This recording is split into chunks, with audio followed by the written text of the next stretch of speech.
My name is Clara Evans, and for 60 years I believed my marriage was a quiet, dignified partnership. I was wrong. I was a fool. The end of my life was peaceful. At 82 I simply closed my eyes and slipped away. Or so I thought. Instead of nothingness, my consciousness lingered, a wisp of smoke trapped in the currents of time. I thought it was a blessing, a final chance to watch over my husband Arthur and our son Daniel. I imagined my love was so strong it tethered me to them. I watched my own funeral. Arthur, ever the stoic professor, wore his usual expression of serene detachment. Daniel, a man in his 50s, was solemn.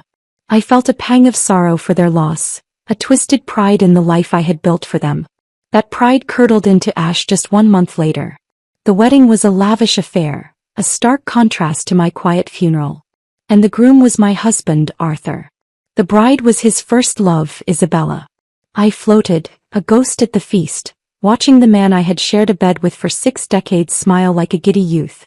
The deep wrinkles on his face contorted into a mask of pure joy, a sight I had rarely been privileged to see. He took the microphone, his voice thick with an emotion I never knew he possessed. "We may not have much time left," he declared to the applauding crowd, "but to spend even a few years with a partner whose heart and mind match mine is still a blessing. Being with someone who shares your interests makes even a moment eternal. Being with someone you don't love makes every moment pain." The words were a physical blow. Each one was a nail in the coffin of our shared history. A lifetime of compromise, of sacrifice, was reduced to every moment is pain. Then the screen lit up with photographs of them in their youth. Arthur, handsome and vibrant, his eyes alight with a warmth forever absent in our photos. Isabella was delicate, her smile gentle. And then came the letters. Dozens of them, their elegant handwriting a testament to a correspondence that had never ceased, not for 60 years. The audience cooed and applauded. "What a true gentleman Professor Evans is," someone murmured. "A shame his first wife was such an uneducated tigress. He wasted his life with her." The final betrayal came from my own son. Daniel took the stage and embraced Isabella. "Aunt Isabella," he said, his voice full of warmth, "you have no idea how much I've wished for a gentle and understanding mother like you." He didn't need to say the rest. The meaning was clear. I, his mother who had fought for every opportunity he ever had, was the obstacle to his happiness. I was the harshness in his life, the source of the pain. In that moment, the happy marriage I had cherished revealed itself as a grotesque lie. The serene husband was a fraud, and the son I had poured my soul into was a stranger who saw me as a burden. The weight of this truth was a crushing black despair. I wished for true oblivion. Then I opened my eyes. The scent of stale coffee and old books filled my nostrils. Harsh fluorescent lights hummed overhead. I was standing in a familiar hallway, the administrative wing of the university where Arthur worked. A man was speaking to me, his tone placating. "Clara, you can't say I stole the professor's spot to go abroad." When the leader asked him, he himself said he didn't care whether he went and would follow whatever arrangement was made. Of course, I should give the chance to the colleague who actively fights for it. Memory slammed into me with the force of a tidal wave. This was the day. The day Arthur's study abroad spot had been given to a more aggressive colleague, Hank. The day I, burning with a sense of injustice, had stormed the university to fight for what was rightfully his. The day I earned the nickname Tigress, that would follow me to my grave. And there he was. My husband, Arthur Evans. His hand was on my sleeve, tugging impatiently. His face, younger but already set in its mask of lofty indifference, was pinched with annoyance. "Clara, let's go," he hissed. "We're educated people. We can't make a scene like this. It isn't dignified." The feeling of his fingers on my arm, the sound of his voice, the sheer infuriating hypocrisy of it all. It was real. I was back. The ghostly pain of betrayal solidified into a cold, hard diamond of resolve in my chest. Heaven had felt my overwhelming resentment and given me a second chance. I looked at Arthur, truly looked at him. I saw the man who would let me do his dirty work, who would let me become the villain in his story so he could remain the saint. I saw the man who, for 60 years, had written love letters to another woman while I managed the mundane miseries of our life. A strange calm settled over me. I had spent a lifetime being his shield. This time I would step aside and let the world see the real Arthur Evans. I subtly shifted my arm, breaking his grip. I completely changed my tone, painting a smile on my face as I turned back to the department head, Mr. Davies. Mr. Davies, I said, my voice sweet and reasonable. Arthur did tell me he didn't care about these external matters, but when he came home he seemed quite upset. I thought he really wanted this spot, so I came here for that reason. I let out a light, self-deprecating laugh. Looks like I misunderstood. You did the right thing. Opportunities should go to those who take the initiative to fight for them. The silence was profound. Everyone from Mr. Davies to the smirking Hank stared at me. Arthur's grip on my sleeve had gone slack, his face a comical mask of confusion. Mr. Davies was the first to recover, a broad, relieved smile spreading across his face. Well, I'll be. Didn't expect you to be so understanding, Clara. That's just perfect. The professor always said you are hard to deal with. But now I see you have to spend time with someone to really know what they're like. He turned to Arthur, clapping him on the shoulder with a knowing look. Arthur, if you want something, just say so. You act all lofty every day, so we assume you don't want anything. Naturally, we wouldn't arrange anything for you. Don't worry, there will be plenty of opportunities to study abroad. If it doesn't work out this time, I'll make sure you're first in line next time. Arthur's mouth opened and closed like a fish out of water. He tried to form a sentence to explain, but what could he say?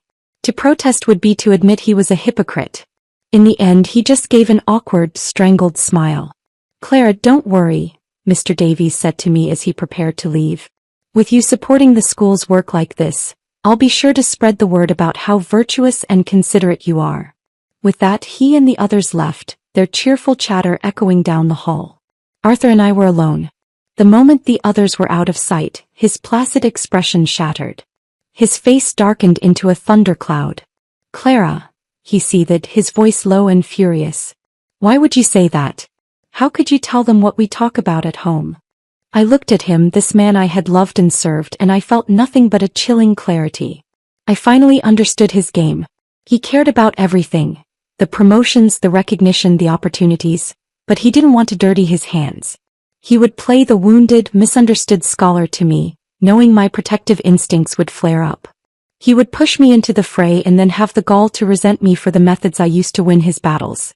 My little performance today had not only cost him the spot he secretly coveted, but it had also peeled back a corner of the saintly facade he presented to the world.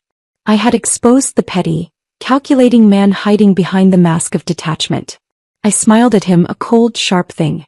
Didn't you just tell me to stop making a scene and go home? I was only listening to you. Is that wrong? I tilted my head, feigning innocence. Besides, you've always said we walk the straight path and have nothing to hide from others. Unless, of course, your words aren't something you can repeat in public. He was speechless. I had never spoken to him like this before. I had always been the fiery one, yes, but my fire was always in service to him. This was a different kind of fire. One meant to consume, not warm. He stared at me, his jaw working soundlessly. After a long, tense moment, he shook his sleeves in a gesture of pure frustration. Unbelievable, he muttered and turned on his heel, striding away toward home without a backward glance. I watched him go, the cold diamond in my chest growing harder. This was only the beginning. The tigress was gone. In her place was something far more dangerous. A woman with nothing left to lose and everything to reveal. I walked home slowly, allowing the reality of my rebirth to settle deep into my bones. The world was the same modest university housing complex, the same rustling sycamore trees, but I was fundamentally altered. The meek, hopeful Clara who had lived here was a ghost, and I was her vengeful spirit. Our home was an old apartment allocated by the university. 2 bedrooms and a study, not large, but I had always kept it warm and tidy, a sanctuary from the world. As I pushed the door open, I heard the definitive click of the study door locking.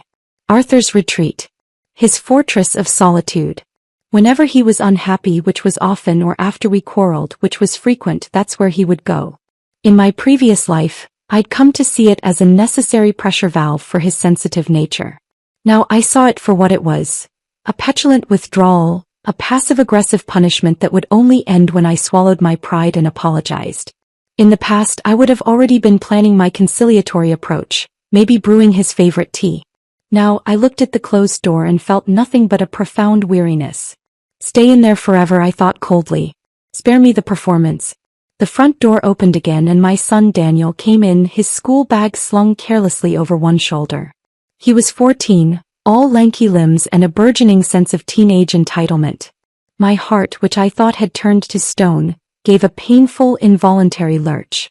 This was my boy, the child I had carried, nursed, and fiercely loved.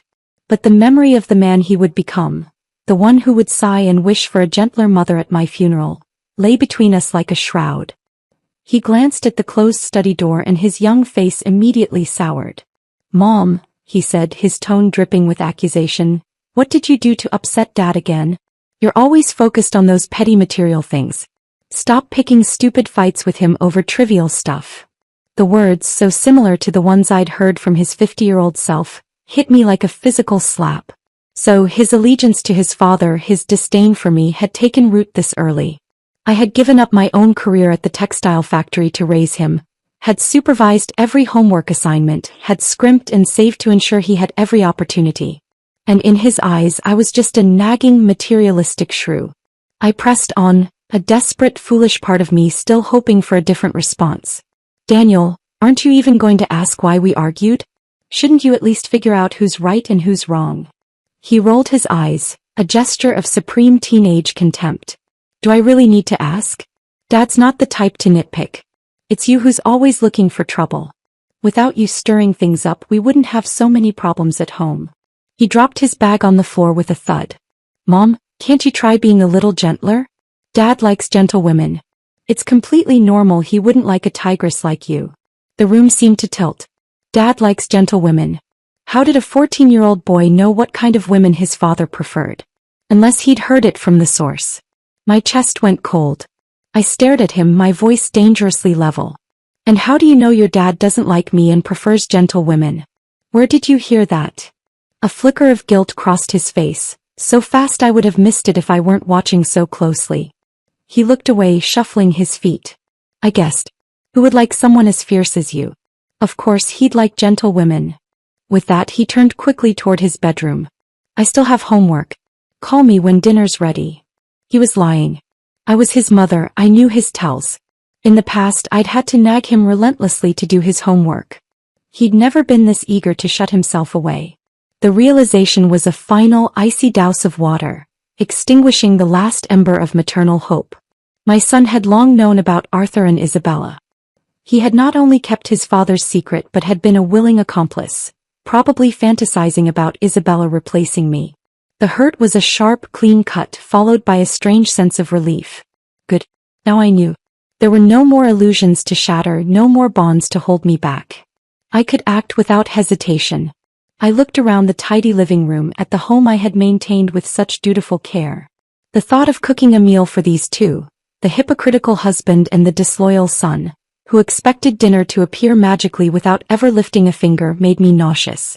Forget it. I walked into our bedroom and pulled a small suitcase from the closet. I packed a set of practical clothes, my personal documents, and the small box of jewelry that had been my mother's. I didn't need much. I was not running away from home. I was launching an escape. I needed an ally. I needed my best friend, Marianne Scott. Marianne had gone into the clothing business, something Arthur had always looked down upon as crass and unscholarly. But the truth was, in these booming 1980s, Marianne was making tens of thousands a year, while Arthur was supporting our whole family on a monthly salary of just a few dozen dollars. After our marriage, he had repeatedly tried to sour my friendship with her. "She's a bad influence, Clara," he'd say. "Her values are all about money. You'll lose your refinement." With housework and managing Arthur's career piling up, my contact with her had gradually faded. Just last year she had asked me to help with her business. I had been tempted, but with Arthur's vehement opposition I had refused. Now I worried she might have grown distant from me. But I couldn't think of anyone more suitable to turn to. I took a deep breath and headed for her boutique, a place called Scott's Trends. I had visited only a handful of times. The bell above the door jingled as I entered. The shop was a vibrant explosion of color and texture, a world away from the muted academic tones of my life. Marianne emerged from the back, her face breaking into a wide, genuine smile when she saw me. "Clara, my God, it's so good to see you." She enveloped me in a warm, perfumed hug. Then she noticed the suitcase in my hand. Her smile faded, replaced by concern. What's going on? I didn't mince words. The dam had broken. Marianne, I need your help. I plan to get a divorce. Instead of shock or pity, her face lit up with fierce joy. She even clapped her hands. Finally, you've come to your senses. That man never loved you, Clara. I've been wanting to tell you to stop being his doormat for years. She grabbed my hands, her eyes sparkling. So, how do you want me to help? Tears of relief pricked at my eyes. I had not completely failed. I still had a friend I could rely on. I need you to help me find a good divorce lawyer, I said, my voice steadying. Lend me a camera. And help me get in touch with a newspaper reporter. I took a deep breath. And, would you still be willing to hire me to work with you? Marianne agreed without a moment's hesitation. Of course. I'd be thrilled to have you. You have a better eye for fabric and cut than anyone I know. I hugged her in return, showing my first genuine smile since being reborn. It felt like stretching a muscle I hadn't used in decades. It felt good. At Marianne's warm invitation, I stayed at her apartment for 3 days, planning my strategy and steeling my resolve. On the 4th day I returned home. I deliberately chose a time when both Arthur and Daniel would be at work and school. The place was a mess. Dishes were piled in the sink and a layer of dust was already settling on the furniture. It was astonishing how quickly order had decayed without my constant, unseen labor. I went straight to Arthur's study. In the past, he'd always insisted that even between husband and wife, we had to respect each other's privacy. So, apart from cleaning, I had never stepped foot in there, never snooped. I had given him all the respect he demanded, and in return, he had kept a 60-year correspondence with his first love behind my back. Now that very habit of his expectation of my blind trust, made my task easy. It took me less than a minute to find the letters.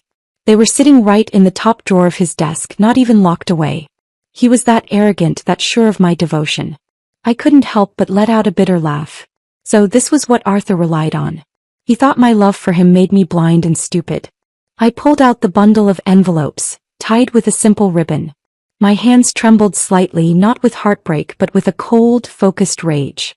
Even though I'd already seen these letters once at their wedding in my previous life, looking at them now, holding the physical proof of his betrayal, made my stomach churn. The elegant script on the envelopes was Isabella's. I didn't need to read them all. A quick scan of a few was enough. They were full of longing, poetry, and tender inquiries about his life. Their life, the one he was supposedly trapped in with me. I worked quickly. I used the camera Marianne had lent me to photograph every page, every envelope with its postmark. The steady click-whir of the camera was a satisfying sound, a weapon being loaded. When I was done, I gathered the originals and placed them back in the drawer exactly as I had found them. The photos were my insurance. The originals were my bait. Then I sat down in Arthur's own chair, the letters in my lap, and waited for the 2 Evans men to come home. The stage was set. The confrontation was coming. And this time I was ready. The wait was strangely peaceful. Sitting in Arthur's sacred study, surrounded by the evidence of his duplicity, I felt a clarity I hadn't known in either of my lifetimes. The love that had once clouded my judgment was gone, burned away by the cold fire of truth. I was no longer Clara the wife, Clara the mother. I was Clara the avenger. At a little past 7 p.m., I heard the key turn in the front door. 2 sets of footsteps entered, one measured and weary, the other a clumsy adolescent shuffle. "I'm starving," Daniel's voice complained. "What's for dinner?" There was a moment of silence as they took in the unchanged mess and my absence from the kitchen. Then Arthur's voice, hard and cold, called out, "Clara? Are you here?" I didn't answer. I remained seated, the stack of letters a tangible weight on my lap. I heard them move through the living room, their confusion turning to irritation. Arthur appeared in the study doorway, his face like thunder. The moment he saw me sitting in his chair, his eyes widened in outrage. Then his gaze dropped to the bundle in my lap and all the color drained from his face. "So you do remember to come back," he spat, trying to reclaim the moral high ground through bluster.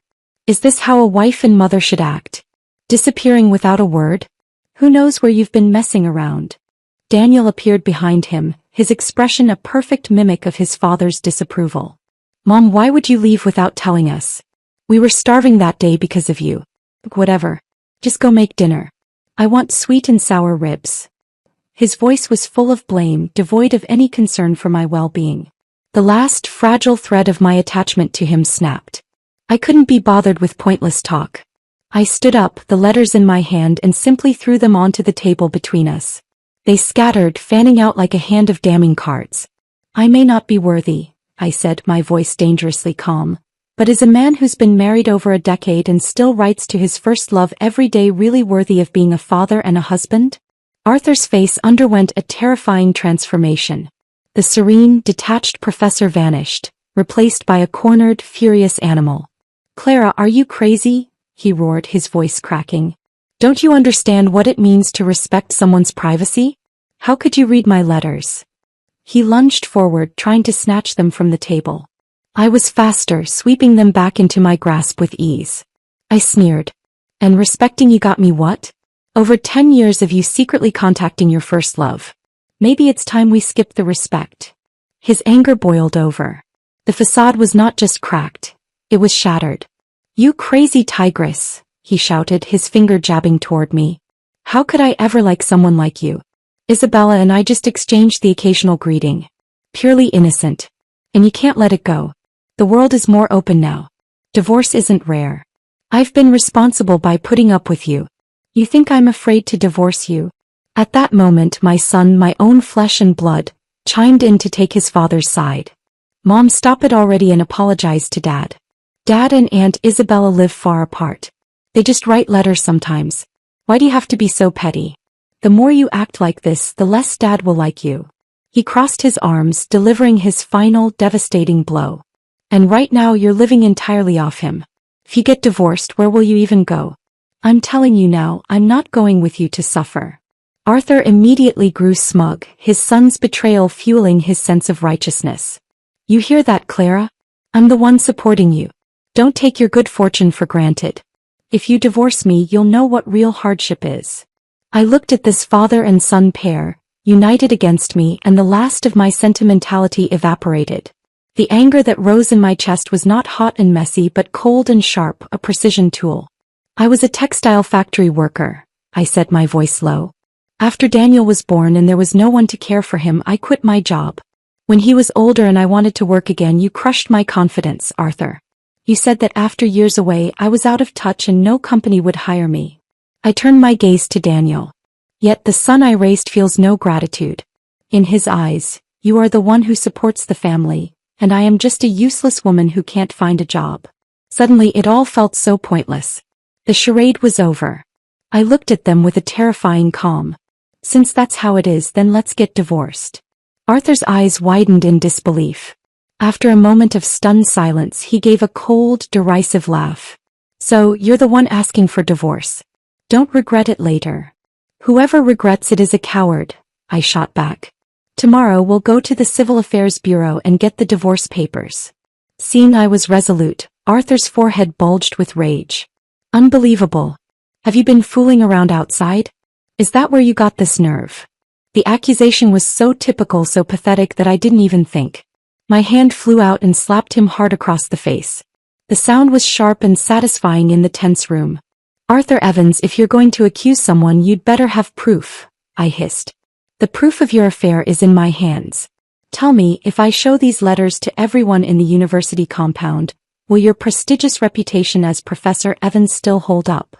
Arthur's raised hand, ready to retaliate, froze in midair. He might have claimed that he and Isabella were purely platonic, but he knew, and I knew, the intimate contents of those letters were a professional death sentence. What do you want? He whispered, all the fight draining out of him, replaced by a frantic fear. What will it take for you to give them back? I lifted the letters slightly. The family's entire savings go to me, and I'll return the letters to you. Then I turned my gaze toward Daniel. He visibly tensed, his bravado vanishing. I'm not going with you, he said quickly, his voice defensive. So give up that idea. That was exactly the sentence I'd been waiting for. You heard him, I said to Arthur, my voice flat. If our son wants to be with you, then fine. I won't fight you for custody. I glanced around the room. As for this place, it was assigned to you by the university. I can't take it, and naturally I won't. Arthur's face flushed red with indignation. You're taking all the savings, Clara? You're being outrageous. That money is all from my hard work." Instead of getting angry, I let out a sharp, humorless laugh. "Oh, so Professor Evans, the man who claims to be above all worldly concerns, actually cares about money? I thought only small-minded people like me cared about such things." I let the silence hang for a moment. "Your choice is simple. Either give me the money and I'll return the letters, or don't, and watch your romantic escapades spread through the entire university and faculty housing." With that, I picked up my already packed suitcase, and wheeled it out of the home I had lived in for 15 years. I didn't look back. In the end, Arthur agreed. The savings amounted to only 1,200 yuan, scraped together over the years through my own obsessive frugality. He agreed not because the money was insignificant to him, but because his reputation was everything.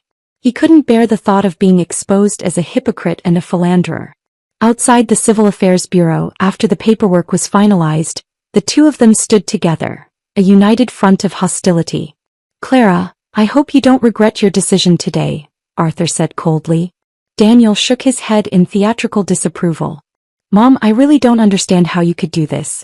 You've just torn apart a perfectly good family."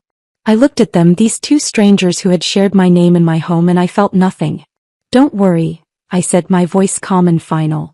"From now on, you walk your sunny road and I'll cross my narrow bridge. I won't bother either of you again." Then I turned and walked away, a cold smile on my lips. Sunny road. Arthur could keep dreaming.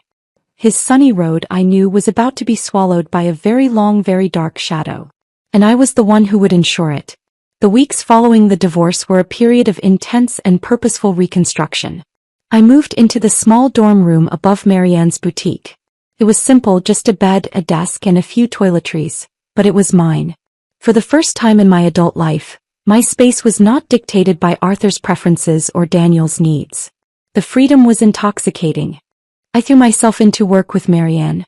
My eye for detail, honed from years of managing a household on a shoestring budget, was a perfect asset for the clothing business. I understood fabric quality, stitching, and what styles would appeal to the burgeoning professional class of women.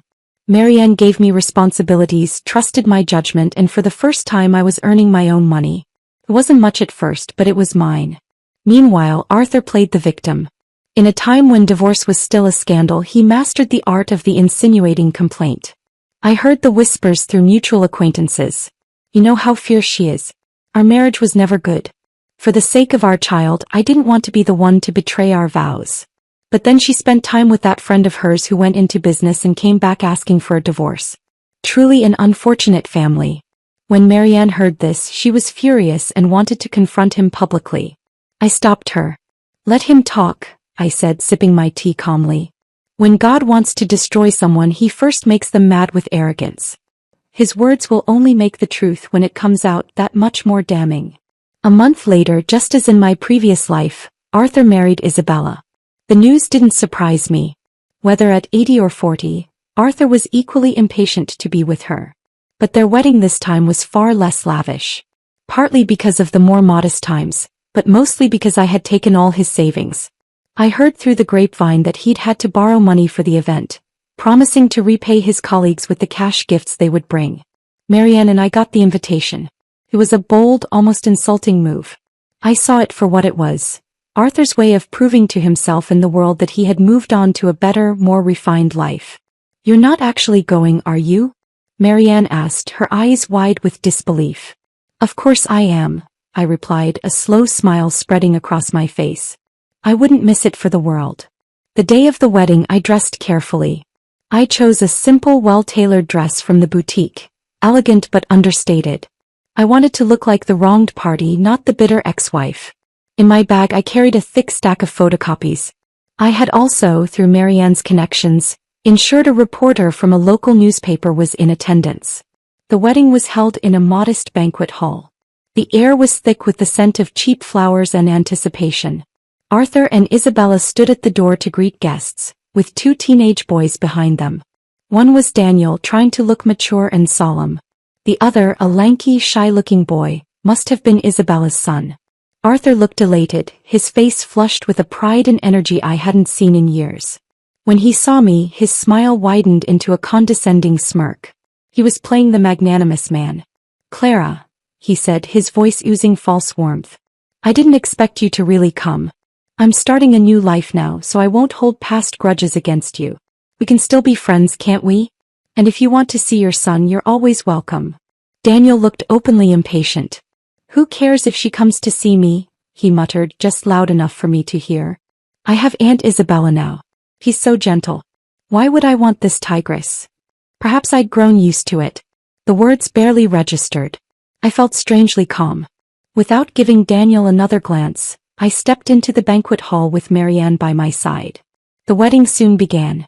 The bride and groom took the stage, and Arthur, just like in my last life, began to profess his deep love for Isabella. Back then, he said, his voice dripping with false sentiment, Isabella and I were separated by a twist of fate. But even after 16 years, I never forgot her. Thankfully, heaven has eyes. We both divorced, and now we can be together again. He gazed at her with what looked like tears in his eyes. To be with someone whose heart and mind align with yours, it is the most beautiful thing in the world. But this time his heartfelt confession didn't land the way it had in my past life. Because this time I was still alive, sitting right there in the audience. As soon as he finished, every head in the room turned toward me. I kept my expression calm, a mask of dignified sorrow, though my heart was pounding with a fierce, cold satisfaction. What could be sweeter than a scumbag openly admitting to emotional infidelity in front of his jilted wife? Still, that wasn't enough. I needed to add fuel to the fire. I stood up. The room fell into a hushed silence. I reached into my bag and pulled out the thick stack of photocopies. Since Arthur has been thinking about his first love for 16 years, I said, my voice clear and carrying, I'm deeply touched as well. I'd like to provide everyone with a little more evidence of their great love. Then I tossed the papers into the air. They fluttered down like poisonous snow. People love gossip. The guests immediately surged forward, snatching up the copies, their eyes wide with scandalized delight. As you can see, I continued, my tone conversational, over the 16 years of our marriage, Arthur wrote to Isabella at least twice a month. In those letters they poured out their feelings, expressing tender affection. I paused for effect, letting the murmurs grow. He also sent her financial support many times and even used work trips as an excuse to visit her in person. When I learned about their relationship, I was moved. So, I divorced him to fulfill their love. I turned my gaze to Daniel, who had gone pale. My son also prefers a gentle stepmother like Isabella. Even knowing his father had been writing to his first love all along, he chose to hide it from me. Naturally, I respected his wishes and let him stay with his father. My words sounded magnanimous, but every syllable dripped with sarcasm. The crowd erupted. So, it wasn't just in his heart. They've been in contact all this time. And he's helped raise her kid. Wouldn't be surprising if they'd slept together too. And that son of his, what a little fool, helping his dad hide the affair. All this time, Professor Evans's been preaching morality, and he's actually this kind of man. Shameless. Arthur's face grew darker by the second, his anger boiling over. Clara, he roared, pointing a shaking finger at me. You're breaking your word. You promised that if I gave you the savings, you'd return the letters. Before he could finish his self-incriminating sentence, Isabella tugged frantically at his sleeve. Realization dawned on his face, followed by pure horror. He had just publicly confirmed the letters were real. I gave him a small, icy smile. I promised to give back the originals. I never said I didn't take photos or make copies, and I certainly never promised not to tell people. Arthur looked like he was about to have an aneurysm. He pointed at me, sputtering with incoherent rage. But Isabella, ever the strategist, chose that moment to enact her escape. In a sudden show of fragility, she let out a delicate moan and collapsed to the floor in a dead faint. Naturally, saving the fainting bride took priority. The scene descended into chaos as people rushed to her side. My eyesight had always been sharp, and I had caught the way her eyelids had twitched before she fell. She was faking it. A brilliant, if cowardly, tactical retreat. As the crowd carried her out, I saw the newspaper reporter scribbling furiously in his notepad, a look of sheer glee on his face. I smiled. The spectacle was complete. Overnight, Arthur Evans's reputation was ruined. The story hit the press the next day, and the university, a place that prized propriety, was swift to act. He was reassigned to a minor administrative position with no teaching duties, and all his research projects were handed over to others. The man who lived for academic recognition was now a paper-pushing pariah. Many who had attended the wedding, disgusted by his behavior, demanded their cash gifts back. Arthur, who was counting on that money to cover his debts, refused. The man who had once treated money like dirt was now having public shouting matches with colleagues over it. His relationships crumbled completely. When Marianne brought me the news, she laughed until she cried. "I used to worry you'd let him off too easily," she gasped, "but you really have a way with this. Finally, I've seen a cheating man get his payback." I smiled faintly, looking out the window of our growing boutique. "This," I said softly, "still isn't enough." Arthur had lost his reputation and his career. But he still had his new wife and his comfortable illusions. I would wait. Arrogant men like Arthur Evans never know when to stop digging. And when he started digging his own grave, I would be there, ready to give him a final push. Life settled into a new, productive rhythm. The business with Marianne flourished. My understanding of logistics and my newfound confidence in dealing with suppliers helped us expand. We moved from a single boutique to a small warehouse, supplying several other stores in the city. The seed money from the divorce, which I had taken mostly out of spite, became a genuine investment in our future. I was no longer just an employee, I was a partner. The quiet satisfaction of building something for myself was a balm on the old wounds. I rarely thought of Arthur or Daniel, but when I did, it was with a detached curiosity, like observing a specimen under glass. That curiosity was satisfied 3 months later when Daniel suddenly showed up at the warehouse. He was a pitiful sight. The clothes he wore were the same ones I had bought him the previous year, now grubby and too tight. He had lost weight and his hair was an unkempt mess. It was clear no one was taking care of him. "Mom," he whined, his voice a familiar blend of complaint and entitlement. "I haven't eaten meat in almost a month. Dad only trusts my stepmom and the kid she brought with her. He doesn't care about me at all. Can't you go talk to him?" He then poured out a story that was both predictable and pathetic. After marrying Isabella, Arthur had handed over his entire salary to her, not keeping a cent for himself. She controlled all the household finances. "At first it was great," Daniel admitted, a flicker of his old naivety in his eyes. "Aunt Isabella said children should grow up freely, so she basically left me alone. I could play as long as I wanted, skip tutoring if I felt like it." But his tone quickly soured. But the very next day she took her son Leo to those same tutoring classes. When I asked her why, she said, "The money's already paid. If he doesn't go, it's a waste." It got worse. Gradually, even toys and the meat on the table were taken away and given to Leo. "Because his little brother's health isn't good," Daniel mimicked Isabella's simpering tone. Whenever he refused, Isabella would cry to Arthur. "And Dad," Daniel said, his voice thick with betrayal, "he just frowns and says, 'Daniel, you're the older brother. Be kind to your younger brother. Don't be petty like your mother.'" Even Arthur had begun to notice the favoritism. Once he saw nearly all the meat from a dish going into Leo's bowl, with Daniel getting only a couple of pieces and Arthur himself getting none. He actually frowned and said, "Can't you just buy a little more? This isn't enough for 2 kids, let alone us," Daniel recounted. Isabella's response was a masterclass in manipulation. She immediately turned on the tears. "Your salary is barely enough as it is," she'd wailed. "How can we afford so much meat and fruit and still send both kids to extracurricular classes?" "I'd love to, but unless you can bring in more money, how is that possible?" The jab had hit Arthur's sore spot, his wounded pride and his reduced income, and he had fallen silent. Daniel's life as a cared-for son was over. I wasn't surprised. Arthur's salary had never been high, and with his lofty pride he had no other source of income. That's exactly why I'd once scrimped and saved, turning every penny twice to keep our family afloat. He had never had to worry about money. Now with Isabella, a woman who only knew romance and daydreams, running the household and raising 2 teenage boys, things were bound to turn out this way. Money was running short and her loyalties were clearly to her own blood.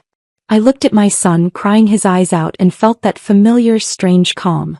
Had he truly realized he was wrong and understood my intentions from the past? I doubted it. More likely he was just upset at being mistreated and had come looking for my help as a last resort. Even now he hadn't said a word about wanting to live with me. So he was my son. I couldn't ignore him completely. I took him back to my small dorm room. I'm divorced from your dad now, I told him plainly. I can't manage what goes on in your house, but if you want you can come live here. I'll help you apply for a dorm room at your school. Daniel glanced around the Spartan room, his nose wrinkling in disdain. He compared it to the university apartment, however chaotic, that he was used to. No, he said quickly, shaking his head. I'll go back and talk to Dad. He's just been tricked by my stepmom for now. With that he bolted out the door back to the devil he knew.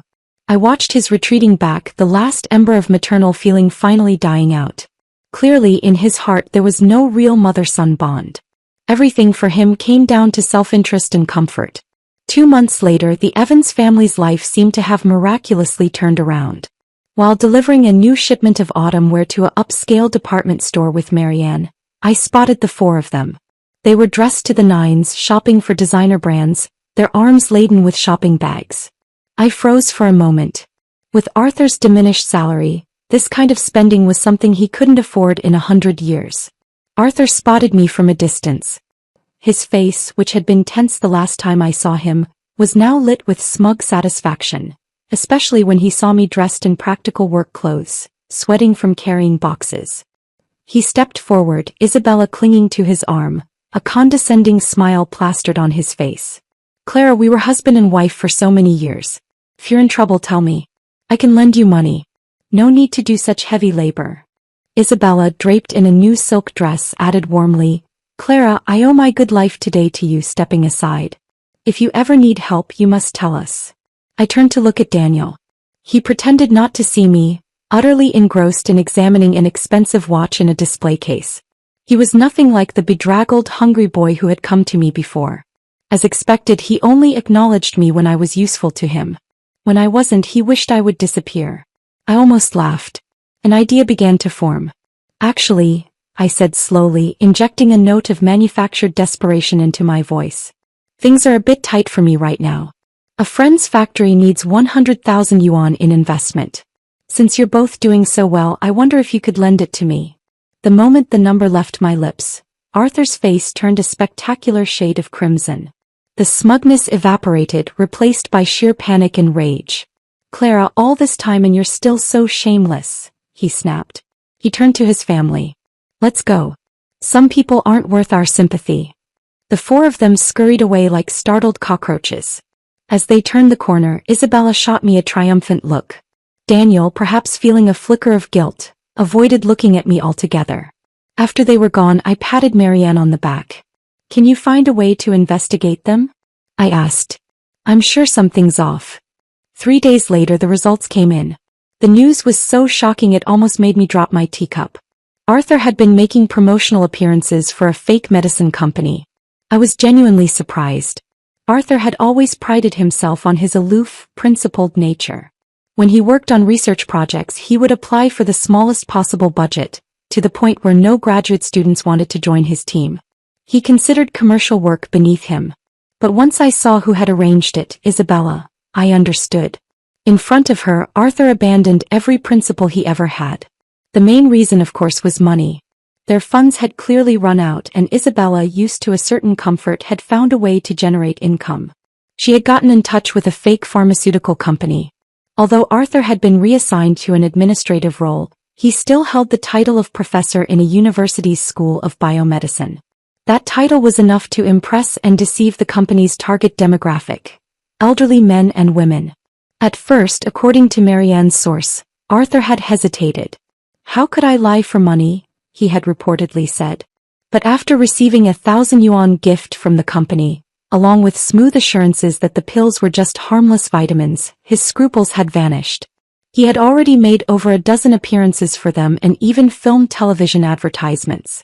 He had pocketed 30,000 to 40,000 yuan. A fortune in those days. No wonder that family had been walking around so high and mighty. But when I looked at the transcripts of what Arthur had said during those promotional events, my blood ran cold. He wasn't just vaguely endorsing a product. He was making specific, outrageous claims. This formulation can cure all manner of age-related ailments, he declared to a room of hopeful seniors. It doesn't just treat symptoms. It reverses the aging process at a cellular level. He was cheating elderly people out of their life savings, their coffin money. He was using his ravaged but still present academic credibility to sell them false hope. Arthur's bottom line was far lower than I had ever imagined. I must have been utterly blind to have once believed all his talk about being above worldly concerns. A cold fury settled in my heart. This was no longer just about personal revenge. This was about justice. Whether for one reason or the other, my path was clear. I went straight to the Public Security Bureau and reported the fake medicine company, providing them with all the evidence Marianne had gathered. At that time, the authorities were cracking down hard on fraud and public safety violations. They took my case very seriously. 3 days later, during one of the company's promotional meetings in a rented hotel ballroom, the police raided the event. They arrested everyone involved on the spot. Arthur Evans, professor of biomedicine, was among them. The news of Arthur's arrest spread through the university like wildfire. This wasn't just a personal scandal anymore. It was a criminal one. The university administration, which had already been humiliated by the wedding fiasco, now faced a full-blown crisis. A professor, one of their own, was involved in a scheme that preyed on the city's most vulnerable. I heard the details from Marianne, who had a friend in the Public Security Bureau. During the raid, Arthur had panicked. Realizing he couldn't escape, he had tried to hide his face, burying his head in his hands like a child. Even during the initial questioning, he refused to state his name or position, a pathetic attempt to preserve some shred of dignity. It didn't last long. The police simply asked a few of the elderly attendees, who were only too happy to identify the distinguished Professor Evans, who had so convincingly promised them a new lease on life. The looks the officers gave him after that were not just of contempt, but of profound disgust. A man with such high education, a supposed role model, sinking to this level for money was seen as the lowest form of betrayal. The police formally notified the university. The school's decision was swift and merciless. They couldn't afford the stain on their reputation. Arthur Evans was not just reassigned, he was summarily expelled. His career, the thing he had valued above all else, above his wife, above his son, above his own integrity, was over. The trial was a swift affair. The evidence was overwhelming. I attended the sentencing, sitting in the back of the public gallery. Arthur was led in, his beard unkempt, his shoulders slumped. His head hung so low his chin nearly touched his chest. There was no trace left of the aloof, refined man who had once seemed as serene as a chrysanthemum. This was a broken, defeated man, stripped of his titles, his pride, and his freedom. In the end, he was convicted of fraud. The sentence was 4 years in prison. It wasn't a long term, but for someone as obsessed with status and face as Arthur, it was a devastating, soul-crushing blow. As the judge read the verdict, he didn't look up. He simply allowed himself to be led away, a shell of his former self. As for me, because I had provided the tip that led to the dismantling of a company that had scammed countless ordinary people out of their life savings, I was quietly honored by the authorities. There was no ceremony, but a letter of commendation arrived, naming me a model citizen. The irony was so thick I could taste it. The tigress was a hero, the saint was a convict. On the day Arthur was sent to prison, Daniel came to see me again. This time there was no whining, no blame. He simply dropped to his knees on the rough concrete floor of the warehouse and begged, "Mom, please help me. Let me stay with you. I really know I was wrong. Mom, you can't just leave me like this." I looked down at him, this young man who was the physical reminder of my past life. I couldn't tell anymore whether he was truly remorseful or just switching allegiance to whoever was left standing. His father was in jail, his stepmother was undoubtedly making new plans that didn't include him, and he was adrift. I felt a sigh escape me, not of sadness but of finality. The well of maternal feeling was dry. All that was left was a sense of residual responsibility. "You're already 15. I said, my voice firm but not unkind. "I'll arrange for you to board at school. I'll send you a monthly allowance to cover average living expenses. I'll support you until you're an adult. And if you get into college, I'll pay for your studies." I paused, letting the words sink in. "But after everything that's happened, it's time you learn to grow up, Daniel. This is the extent of my help." He opened his mouth, perhaps to plead for more, to ask to live with me, but he saw the unyielding resolve in my eyes. In the end, he stayed silent. He just bowed his head and said softly, "I understand." It was the most mature interaction we had ever had. With Arthur in prison and Daniel provided for, A strange quiet settled over my life. The frantic energy of revenge and survival eased. I focused entirely on the business. Marianne and I were a formidable team. My head for numbers and organization complemented her flair for design and sales. We began to look beyond our city, establishing supply chains to the north and south. Scott and Evans Apparel started to become a known name, synonymous with quality and modern style for the working woman. I thought of Arthur sometimes in his cell. I wondered if he ever thought of me, if he ever connected the dots from my sudden change at the university to his public shaming at the wedding to his final downfall with the fake medicine company. I doubted it. Men like Arthur never see their own role in their destruction. They are always the victims of circumstance, of a cruel world, of a shrewish wife. I didn't care. My life was full and purposeful. The ghost of Clara Evans had been laid to rest. In her place was a successful businesswoman, a partner, a woman who had carved out her own destiny from the ruins of a lie. I assumed that was the end of the Arthur Evans chapter of my life. I was wrong. His story had one final tragic act to play. 4 years passed. The world outside changed and so did I. Our clothing business, Scott and Evans, had become one of the leading names in the regional market. We had a proper office, a staff of 20, and our designs were being featured in national magazines. The small dorm room was replaced by a comfortable apartment of my own. The money I earned was mine, the peace I enjoyed was mine, the future I was building was mine. Daniel, true to my word, had boarded at school. I sent the allowance every month, a transaction that was clinical and devoid of sentiment. He finished high school and, to my slight surprise, was admitted to a decent university in another province. I paid the tuition. We exchanged brief, necessary letters about logistics.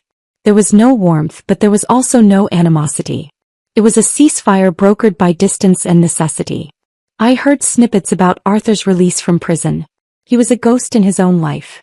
Expelled from the university, he had lost his assigned housing. He had nowhere to go and no one to turn to. His reputation ensured that no other academic institution would touch him, and his age and pride prevented him from finding any other meaningful work. It was about 6 months after his release that I received the news. Arthur had been sent back to prison. This time it was for manslaughter. The story, when I pieced it together from the newspaper reports and hushed conversations, was so sordid it was almost Shakespearean in its tragedy. After his release, Arthur had gone looking for Isabella. He still saw her as his soulmate, the great love for whom he had sacrificed everything. He eventually tracked her down to a rundown part of the city. He found his once pure and untouchable first love living with a middle-aged migrant worker, a coarse, rough-mannered man who worked in construction. The scene he stumbled upon was the final demolition of his illusions. Isabella was no delicate flower. She was engaged in a screaming match with a neighbor over a few pennies, her hair unkempt, her face contorted into a mask of rage. She looked every bit the street market shrew.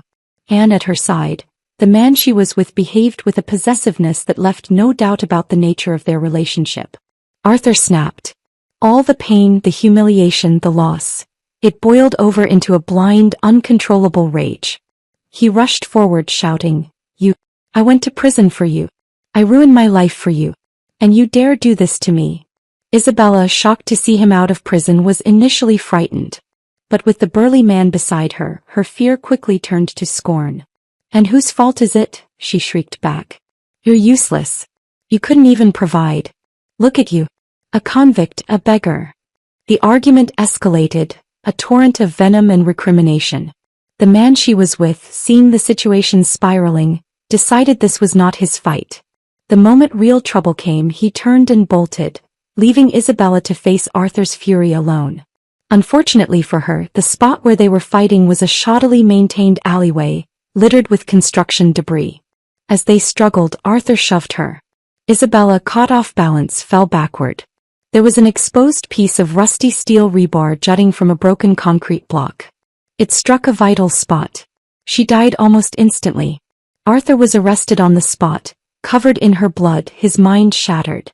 He was later convicted of accidental homicide. This time the sentence was not a few years. It was life. When Marianne told me the final grim details, we sat in silence for a long time. The office was bright and modern, a world away from that dirty alley. He brought it on himself, I said finally, my voice quiet. It wasn't a statement of vengeance, but a simple, stark conclusion. Every choice he had made, the secret letters, the hypocrisy, the fraud, the blind obsession, had led him step by step to that moment. There was no satisfaction in it, only a profound, weary sadness for the waste of it all. The serene, detached professor had ended his days as a violent convict, his great love story culminating in a squalid, meaningless death. I thought of the man I had married 60 years ago in another life. I thought of the son we had raised. I thought of the home I had built. It all felt like a story about someone else, a sad and cautionary tale from a forgotten book. I turned my attention back to the fabric samples on my desk, to the order forms that needed signing. The past was a closed door. The future was a blank page, and I was determined to fill it with color, success, and a peace I had earned on my own terms. Another decade slipped by, marked not by personal drama, but by professional milestones. The late 1990s brought new opportunities, and Scott and Evans Apparel was perfectly positioned to seize them. We embraced new fabrics, bolder designs, and eventually opened our own flagship store in the heart of the city. Marianne handled the creative vision and I managed the business engine. We were a perfect partnership, built on trust, respect, and a shared history of overcoming adversity. Daniel graduated from university and found a job as a mid-level manager in a state-owned enterprise in a distant city. Our communication remained infrequent and functional. He had learned, I suppose, that the bank of maternal indulgence was permanently closed. He was self-sufficient, and for that I was glad. I heard through a mutual acquaintance that he had married, but I did not receive an invitation. I sent a modest financial gift through a bank transfer, a final discharge of my duty. He acknowledged it with a brief, formal note. It was the closure we both needed. I never remarried. I had no desire to. The experience of marriage had been, for me, a lesson in subjugation and deception. The freedom I had found in my second life was too precious to compromise. I had friends, I had my work, and I had the deep, abiding satisfaction of self-reliance. I took trips with Marianne, learned to paint, and even audited a few literature classes at the university. Not for a degree, but for the pure joy of learning, something I had never been able to do when my education was seen only as a precursor to being a good wife. One bright autumn afternoon, I was in my office on the top floor of our flagship store. The sun streamed in through the large windows, illuminating the sleek, modern furniture and the vibrant boards displaying our latest collection. I was reviewing the quarterly financial reports, a sense of quiet accomplishment settling over me. The numbers were strong. We had done it. We had built an empire from a single boutique. My secretary's voice came over the intercom. "Miss Evans, there's a Mr. Davies here to see you. He says he's an old friend." The name took a moment to register. Mr. Davies. The department head from the university, the one who had been so relieved by my understanding attitude all those years ago. "Send him in," I said, curious. He entered, an old man now, leaning on a cane. He looked around the office, his eyes wide with astonishment. "Clara Evans," he said, his voice filled with a kind of awe. "I heard you had done well for yourself, but this is remarkable." "Thank you, Mr. Davies," I said, gesturing for him to sit. "It's been a long time." We made small talk about the old days, carefully avoiding the minefield of the past. He had retired years ago. He spoke of other colleagues, some who had passed, some who had moved away. Finally, he cleared his throat, his expression turning somber. "I don't know if you've heard," he said, "but Arthur passed away last week. In prison." I had not heard. The news landed not with a shock, but with a soft, final thud, like the last page of a long-finished book.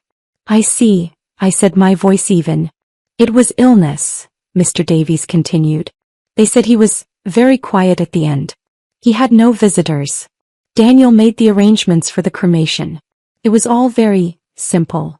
I nodded. A simple end for a man whose life had become a complex web of his own making. No poetry, no grand declarations of love, just a quiet, lonely death. "Thank you for telling me," I said. He looked at me, a strange mix of pity and respect in his eyes. "You know, Claire, back then, we all felt so sorry for Arthur. We thought he was trapped with a difficult woman." He shook his head, a faint blush of shame on his wrinkled cheeks.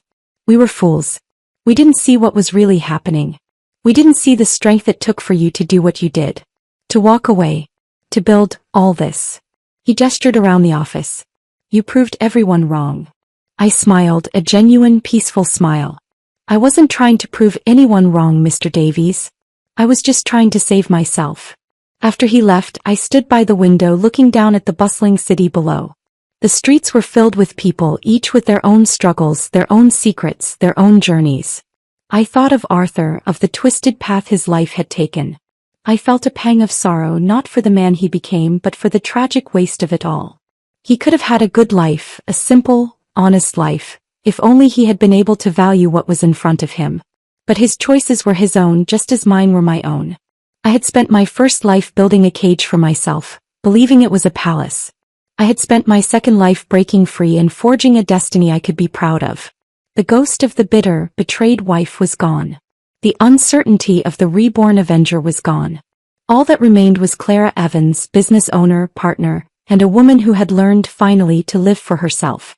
The sun was warm on my face. How wonderful it was, I thought, to truly understand that good and evil always come full circle. The tigress was a myth, a story told by a man to hide his own weakness. The real woman had not been fierce but resilient. Not hard but unbreakable. In this life I had indeed lived brilliantly. And the best part was the story was far from over. The end. George, I've got good news and bad news. Which do you want to hear first? I put down my paintbrush and looked at my friend Frank. He stood at the studio door with a mysterious air, his face a mix of nervousness and excitement. Let's start with the bad news. After all, I've gotten used to it these past 3 years. Your painting, Eternity, just sold for a sky-high price. Over $6 million. I frowned. How is that bad news? Frank chuckled. Because it's actually part of the good news. The bad news is, buddy, you might need to see a psychiatrist. What do you mean? A woman who looks exactly like Mary showed up at your art exhibition. I almost thought I was seeing a ghost. The paintbrush slipped from my hand and fell to the floor, splattering paint across the unfinished canvas. Mary, my late wife, died 3 years ago after accidentally falling off a cliff. I watched with my own eyes as her body was pulled from the water. In that moment, my world completely collapsed. Stop joking around, Frank. Why would I lie to you? She even left this.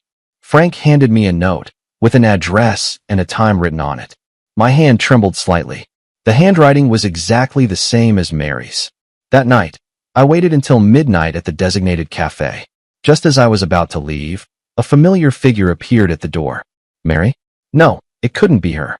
But every gesture of that woman, from the tips of her hair to her fingertips, was a shadow of Mary. George, it's been a long time. She sat across from me, and the familiar voice nearly made my heart stop. Who are you? I struggled to remain calm. I'm Mary, your wife. She smiled and reached out her hand. There was a scar on her palm, the mark Mary got when she accidentally cut herself on glass at 15. Impossible. Mary is already dead. She laughed softly. That was just an accident.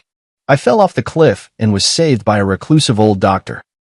I lost my memory from the injuries and only recently remembered everything. As she spoke, tears began to fall, an expression I knew all too well, the look Mary wore whenever she felt wronged. I know it's hard to believe, but I really am Mary. I couldn't believe my eyes. The shade of lipstick Mary loved most, the faint little mole beneath her left ear, the unconscious habit of rubbing her ring while speaking. Everything was so familiar. Are you really Mary? She nodded and took a small box out of her bag. This is the proof. Inside the box was the first piece of jewelry Mary ever designed.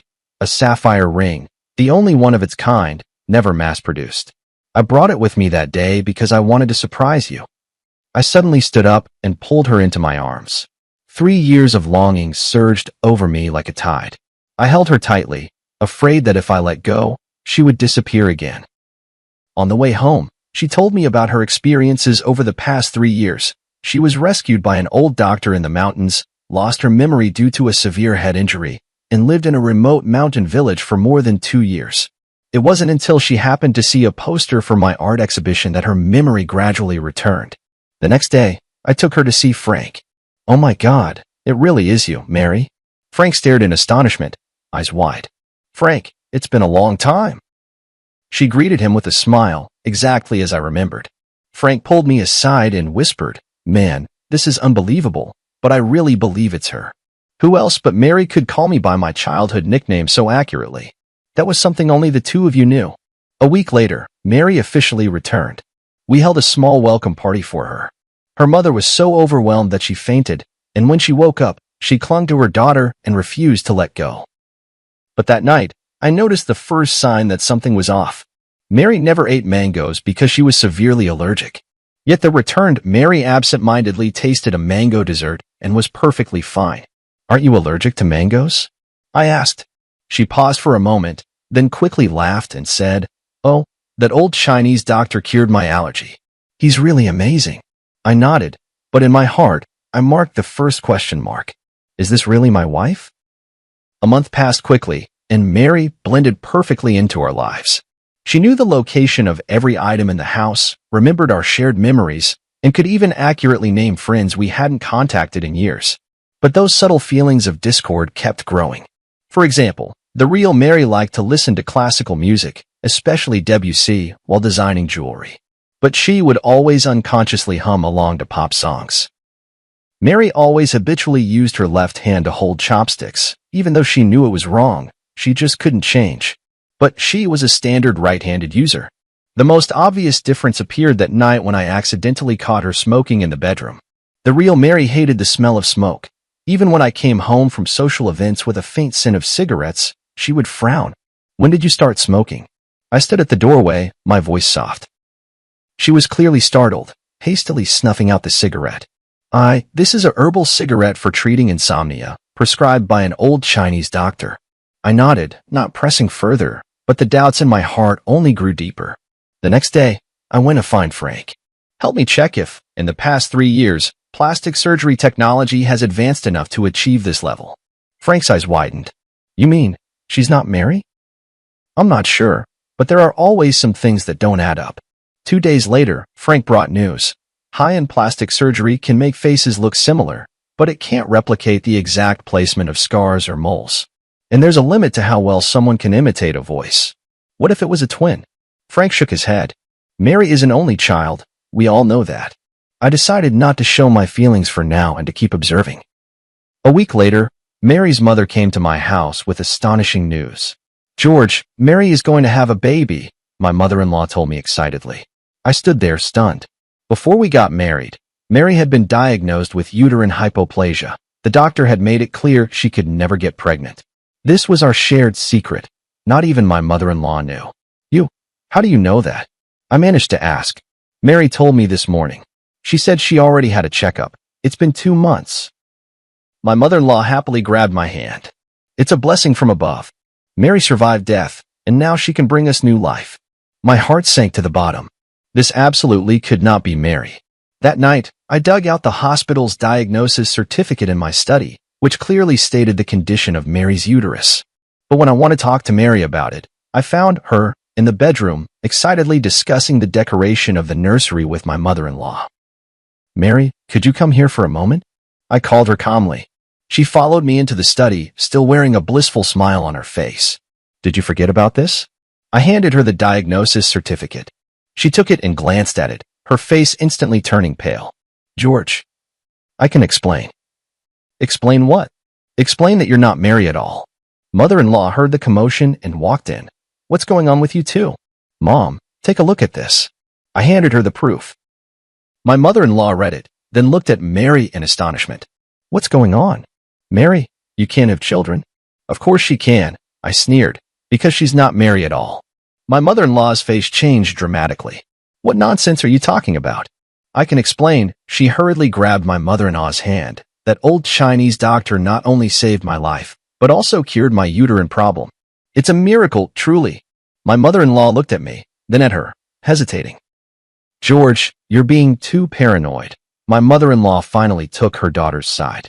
"Mary has come back with great difficulty. You should cherish her, not doubt her." "Yes, George, I know this is hard to accept, but miracles do happen." Tears welled up in her eyes. "Haven't we always wanted a child? Now we can finally have our own baby." I looked at her face, identical to Mary's, yet I became more certain in my heart. This woman was not my wife. "All right, I believe you." I smiled, deciding to go along with their story for now. Let's wait together for this miracle to happen. That night, I secretly contacted a private detective. My mother-in-law gladly accepted her daughter's explanation, even suggesting she move in with us to take care of Mary during her pregnancy. Outwardly, I agreed, but inside I grew even more wary. This was no coincidence. There had to be some kind of plot. Mom, haven't you always lived in Haicheng? Won't it be hard to get used to living here?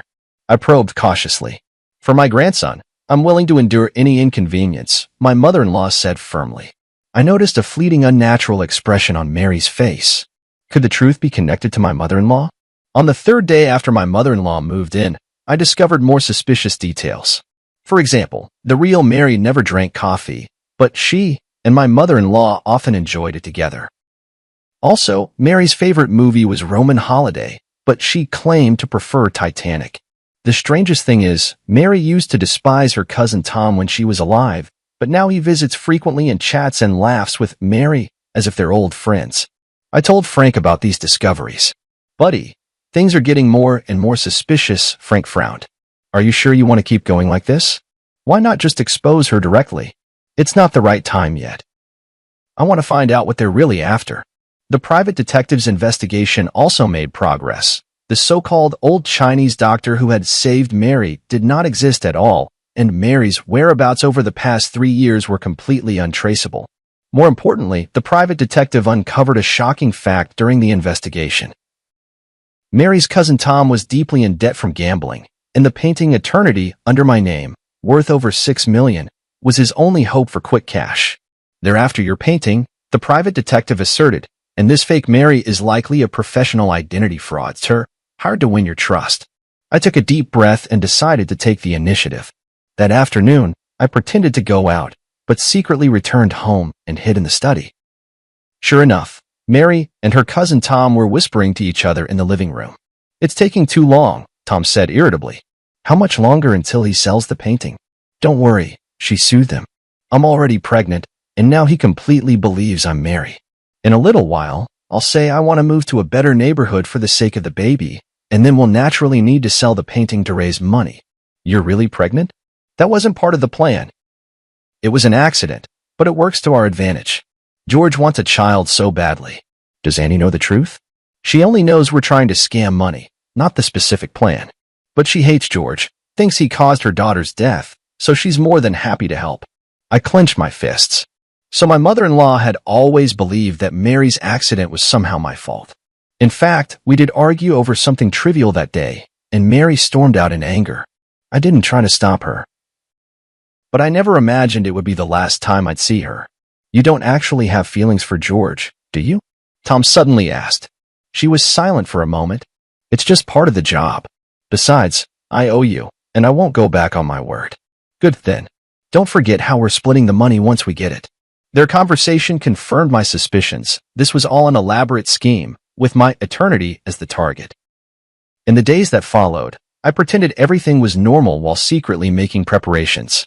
I contacted the police, arranged for evidence-gathering equipment, and found the last piece Mary had left before she died, a silver necklace that had never been made public, engraved with an anniversary date only the two of us knew. 2 weeks later, my art exhibition was held as scheduled. As planned, Mary brought up the idea of moving, hinting that I could sell Eternity. I pretended to agree and said I would auction the painting on the last day of the exhibition. This is a surprise I prepared for you, I said on the eve of the exhibition, taking out a delicate box. To celebrate the new life we're about to begin.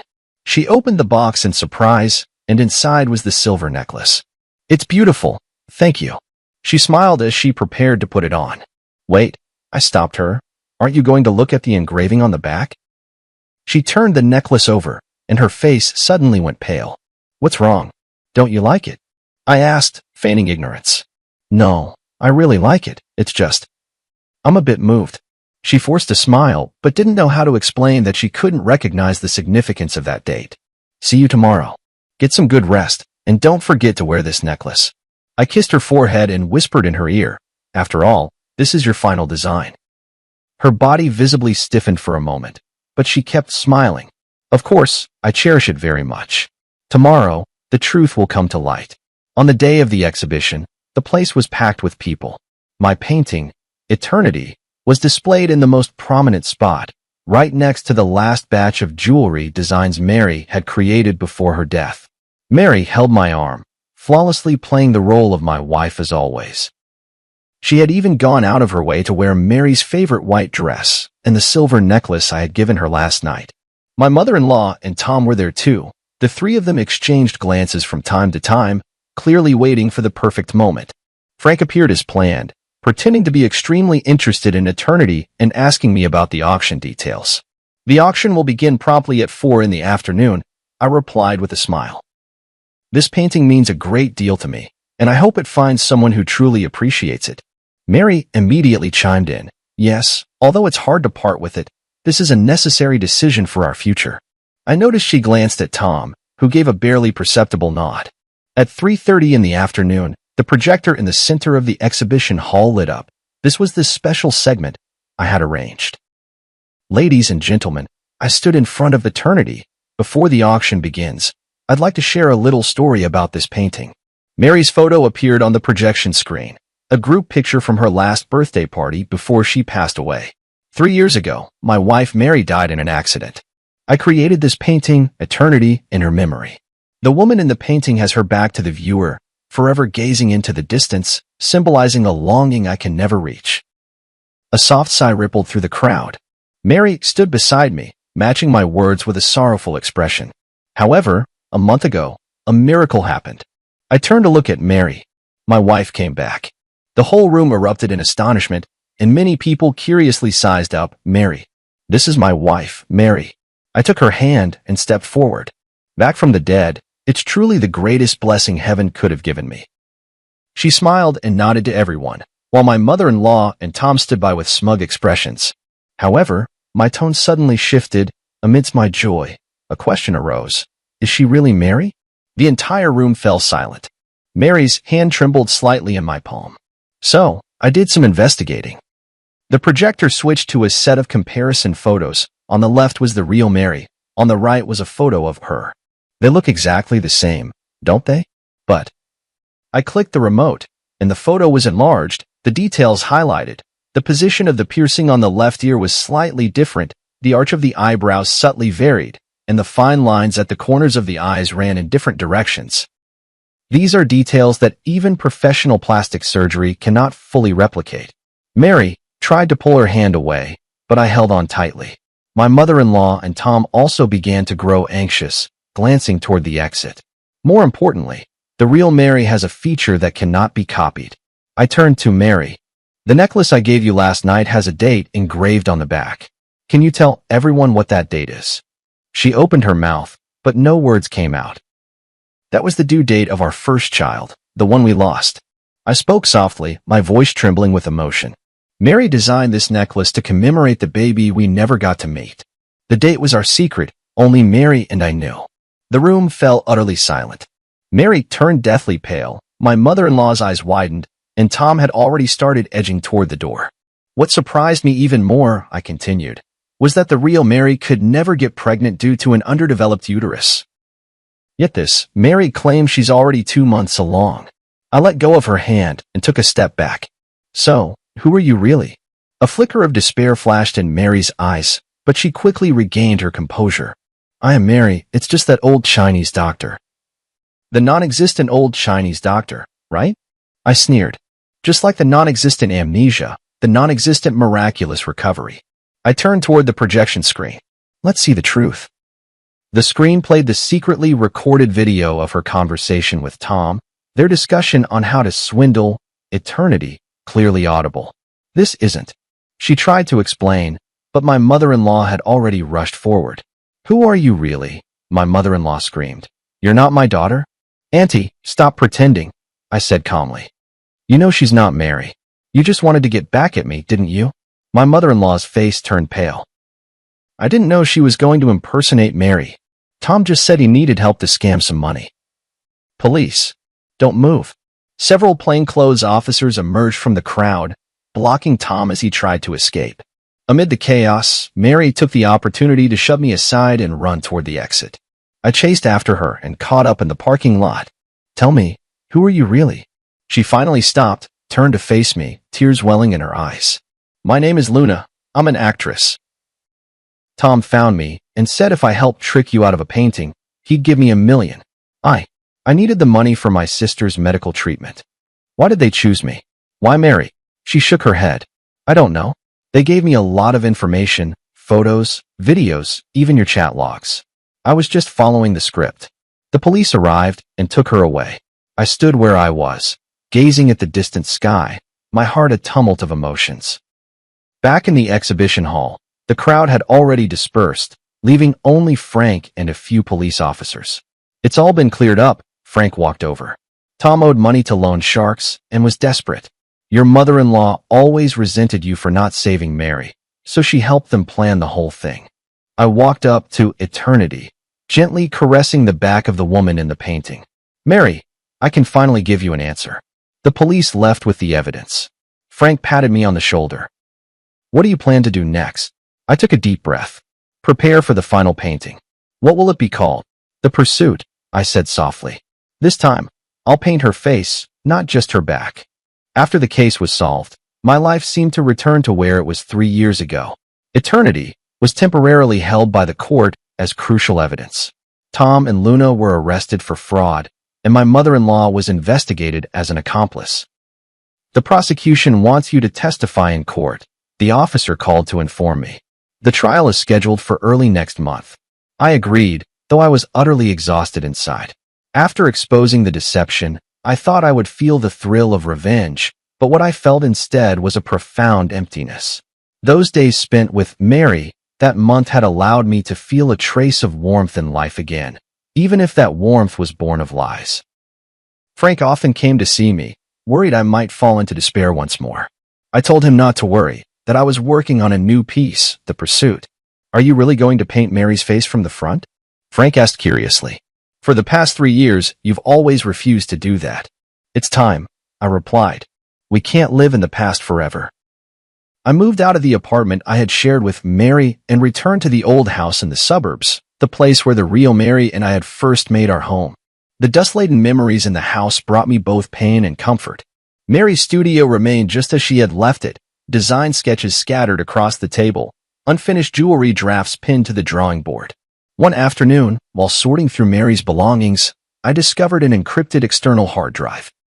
After several attempts, I finally unlocked it using our wedding anniversary as the password. Inside were backups of Mary's design works, along with some personal photos and videos. One folder in particular caught my attention. Inside a folder named Plan was a series of jewelry design sketches, labeled George's Birthday Special Project. It was then I remembered that, in the months before Mary passed away, she often spoke mysteriously about giving me an unparalleled birthday surprise. Leafing through these design drafts, I couldn't help but be moved to tears. Mary had planned to design a jewelry collection inspired by my paintings over the years, with each piece corresponding to a representative work from my artistic career. The last page was a sketch of a ring, with a dark red stone set in the center, its edges adorned with tiny diamonds, closely resembling the sunrise in my early work, Dawn. This is blood amber? I examined the notes carefully, confirming the name of this rare gemstone. Mary's designs had always been bold, but blood amber is extremely rare in the Chinese market, almost impossible to acquire. How did she obtain such a material? As I continued searching, I found a series of email correspondence screenshots.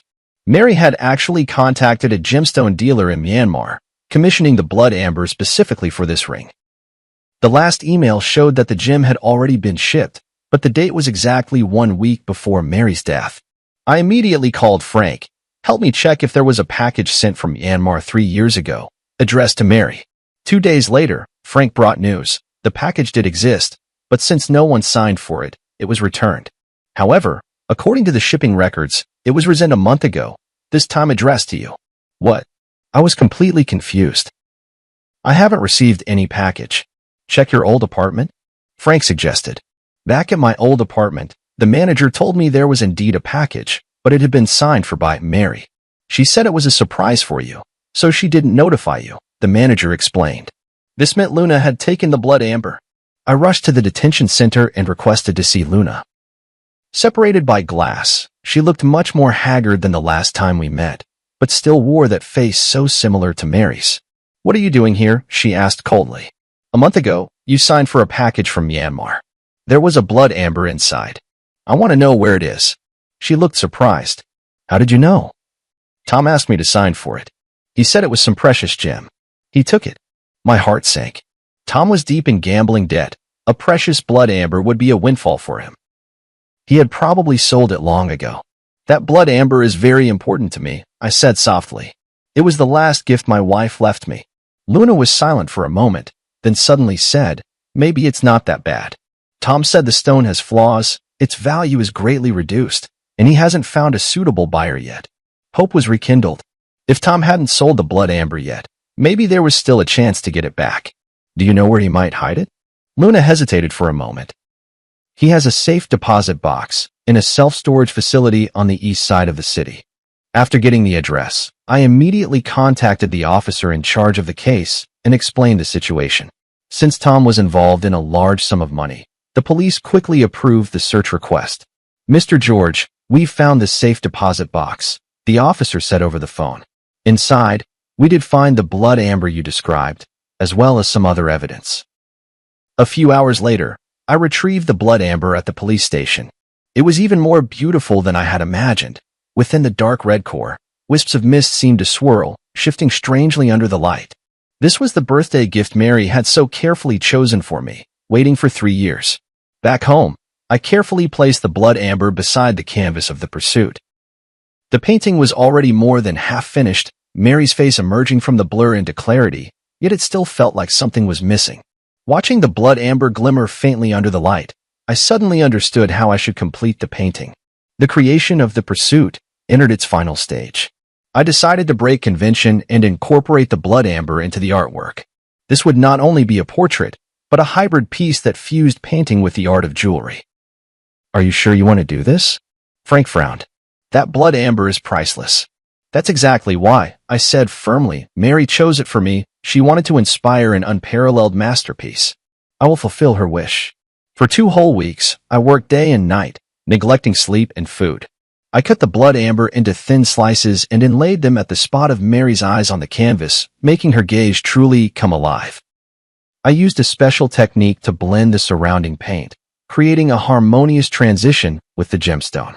From certain angles, the entire painting seemed to be imbued with life, and Mary's expression would shift depending on where the viewer stood. On the day I finished the piece, Frank brought news. Luna had been sentenced to 3 years in prison, but due to her good attitude in confessing, she might serve only a year and a half. Tom, involved in multiple fraud cases, was sentenced to 7 years. My mother-in-law, as an accomplice, received a suspended sentence. "The case is finally over," Frank said. "Are you planning to exhibit your painting?" "Yes. Next month there will be a solo exhibition at the National Art Museum, and The Pursuit will be the grand finale." The curator couldn't stop praising this piece, believing it represents the innovative direction of contemporary art and marks the pinnacle of my career. Indeed, this painting, which incorporates Mary's jewelry design concepts, is in some sense a creation we made together. On the eve of the exhibition, I checked the arrangement in the gallery alone one last time, making sure every piece was perfectly lit and positioned. When I reached The Pursuit, I couldn't help but stop and gaze at it. Mary's face was vividly lifelike, her eyes inlaid with blood amber gleaming under the spotlight, as if she were smiling at me. For the first time in 3 years, I faced her directly, no longer painting only her back. "Mr. George," a stranger's voice called from behind. "Sorry to disturb you, but the gallery has been cleared." He turned around to see a young woman dressed in the museum's staff uniform. "And you are?" "I'm the new curator, responsible for security in your exhibition area," she explained with a smile. "I really like your work, especially this piece, The Pursuit." "Thank you." I nodded. "I'll be leaving soon." She didn't leave, but continued to gaze at the painting. "That red gem is beautiful, almost as if it's alive." "It's blood amber," I explained, "a very rare gemstone." "I know," she said softly, "top-grade blood amber from Myanmar, containing plant fossils, extremely rare." I looked at her in surprise. "You know a lot about jewelry?" She smiled. "I studied jewelry design. I'm just working part-time here." For some reason, Mary suddenly came to mind. She, too, had an almost obsessive passion for and expertise in gemstones. "If you don't mind me asking, who is the woman in this painting?" she asked. "My wife," I replied, She passed away 3 years ago. She was a jewelry designer. I'm very sorry, she said sincerely, then gestured toward the blood amber. This gem must mean a great deal to you. It was the last birthday gift she chose for me before she died, but I only found it recently. She nodded thoughtfully. Setting it into her portrait is the best way to remember her. For some reason, talking with this unfamiliar woman brought me a strange sense of calm. Perhaps it was her love for jewelry that reminded me of Mary. Sorry, I have to continue my rounds. She glanced at her watch. See you tomorrow, Mr. George. See you tomorrow, I replied, watching her leave. On the way home, I felt an unusual peace. The completion of The Pursuit seemed to mark the end of my search for Mary as well. Not forgetting, but remembering her forever in another way. The next day, the exhibition's opening ceremony attracted numerous figures from the art world and the media. The Pursuit undoubtedly became the center of attention, with people marveling at this innovative form of artistic expression. Amid the crowd, I noticed that curator standing aside, watching as well. Sunlight streamed through the skylight of the gallery, falling upon her, and for a fleeting moment, I thought I saw Mary's shadow. No, I shook my head, warning myself not to be deceived by mere resemblance. There would never be another Mary in this world, just as there would never be another unique blood amber.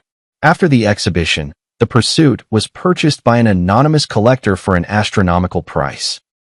I donated all the proceeds to a foundation supporting students in jewelry design, establishing a scholarship in Mary's name. Life slowly moved forward, and I began to accept new commissions and create new works. Occasionally, I would think of that curator with a unique insight into jewelry, wondering if she was still working at the art museum. Until one day, I received an email from HL. There were no words, only an image. A sketch of a ring design, the style strikingly similar to Mary's unfinished series. My heart raced as I replied immediately. Who is this? The response came quickly. Yesterday, you brushed past me by the cafe on the street corner, but you didn't recognize me. If you want to know more, wait for me at the museum entrance at noon tomorrow. Is it that librarian? How could she have a design so reminiscent of Mary's style? Filled with anxiety and anticipation, I decided to accept the invitation and find out for myself. The next day at noon, I arrived at the art museum half an hour early. The sun was shining, and small groups of visitors were coming and going from the exhibition hall, but there was no sign of the mysterious person. Just as I began to suspect this might be some kind of prank, a faint trace of perfume drifted by, a scent unfamiliar to me, yet it inexplicably reminded me of Mary. Mr. George, thank you for coming. The voice behind me made me turn around. It was the curator. Today, she wasn't wearing her uniform, but a simple white dress, completely different from Mary's style when she was alive. Did you send the email? I asked directly. She nodded. There are some things I want to tell you, but not here. Will you come with me? We walked through the small park beside the art museum and arrived at a secluded cafe. The whole time, I kept observing her. Her mannerisms, the way she walked, none of it resembled Mary. Yet her sensitivity to detail and her focused attention gave me a strange sense of familiarity. Who are you, really? The moment we sat down, I couldn't wait to ask. My name is Nicole. She looked me straight in the eye. I'm Mary's student. This answer caught me off guard. Mary had indeed taught jewelry design part-time at the Design Academy before she passed away, but she had never mentioned having any particularly close students. I took her advanced design class the year before she passed, Nicole explained. Her guidance benefited me for a lifetime. That still doesn't explain why your designs resemble her style so much, I said, half convinced. Nicole took a folder out of her bag. These are all notes from Ms. Nicole's class and her feedback on my work. You can look at the handwriting and confirm that it's really hers. I carefully examined the materials. It was indeed Mary's handwriting. There were even traces of the pale purple ink she habitually used. Before Ms. Nicole passed away, she was guiding me on my graduation project, Nicole continued. The theme was interwoven light and shadow, blending Eastern and Western aesthetic elements. She gave me a lot of valuable advice, and even showed me a sketch from a private project she was working on at the time. George's special birthday project? I blurted out. Nicole's eyes widened in surprise. You know about it? I only found out recently. I briefly explained the origin of the blood amber. I knew that blood amber would eventually find its way back to you. Nicole said with a smile. Nicole always said it was a destined gift. Is that why you contacted me? Because you saw the blood amber? Nicole was silent for a moment, as if choosing her words carefully. Not entirely. After Nicole passed away, I've been trying to carry on the design philosophy she taught me. Some time ago, I happened to see the news about your eternity being stolen, and then I saw someone impersonating Nicole. I thought I should tell you a few things. She took a letter out of her bag. This is the last letter Nicole gave me after class before she passed away. She said if her surprise plan went smoothly, I should show you this letter. If anything went wrong and she was gone, I should still make sure you see it. I took the envelope. It was indeed Mary's handwriting, and it read, "To my dearest husband." The envelope had already been opened. I didn't know what was in the letter at the time. I just kept it as Nicole instructed, Nicole explained. It wasn't until I saw the news that I opened it. I hope you won't blame me. I carefully took out the letter paper and unfolded it to read. Dear George, if you are reading this letter, perhaps my surprise plan has gone awry. Don't worry, it's just that the plan has changed, and the form of the gift may be different now. The blood amber I picked for you is said to be known as the Eye of Rebirth. Legend has it that looking at the world through it reveals truths that are often overlooked. I hope it can become a turning point in your artistic career, leading you to see new possibilities. All these years, your paintings have always depicted backs, as if you're afraid to face something head-on. I hope this gemstone will give you the courage to paint the front, to capture true emotions. No matter what happens, please remember, love does not disappear, it merely changes form, like this blood amber, which, after millions of years, transforms from resin into a gem, yet still shines. Forever loving you, Mary. The handwriting became a bit messy at the end, as if written in a hurry. I stroked the paper, as if I could feel Mary's emotions at that moment. Thank you, I said, my voice choked with emotion. This means a lot to me. You're welcome. I'm just fulfilling Ms. Nicole's request, Nicole said with a smile.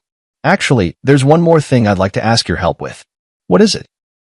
I'd like to apply for the Mary Scholarship you established, she said, taking a design portfolio out of her bag. This is my graduation project, combining Ms. Nicole's ideas with my own innovations. As I flipped through the portfolio, I was surprised to find that while these designs bore traces of Mary's influence, they also possessed a unique style and innovative touches. In particular, a series called Metamorphosis cleverly combined jewelry with transformable elements, allowing the pieces to change form according to the wearer's mood and occasion. This is outstanding, I praised sincerely. Mary would be proud of you. A hint of joy flashed in Nicole's eyes. Really? I've always worried I couldn't live up to her expectations. You've already moved beyond the learning stage and developed your own style. That's exactly what she hoped to see. As we talked, sunlight streamed through the window and fell on Nicole. In that moment, I seemed to understand something. When Mary spoke of love changing its form, perhaps she wasn't just referring to the blood amber, but also to her passion for art and its legacy. Luna tried to impersonate Mary by mimicking her appearance, but she could never truly replicate who she was. Nicole, on the other hand, looked nothing like Mary, yet she inherited a part of her artistic vision and spirit. Perhaps this is the true gift Mary left me, not the blood amber, but a new possibility, a path out of the past. Nicole's graduation exhibition was held in a small gallery. Though the space was modest, it was exquisitely arranged. Her works were divided into 3 series, representing the past, the present, and the future, forming a complete narrative. This is a brilliant idea, I sincerely praised. From tradition to contemporary and then to the future, it showcases the evolution and possibilities of jewelry design. Nicole smiled and nodded. This was inspired by teacher Nicole.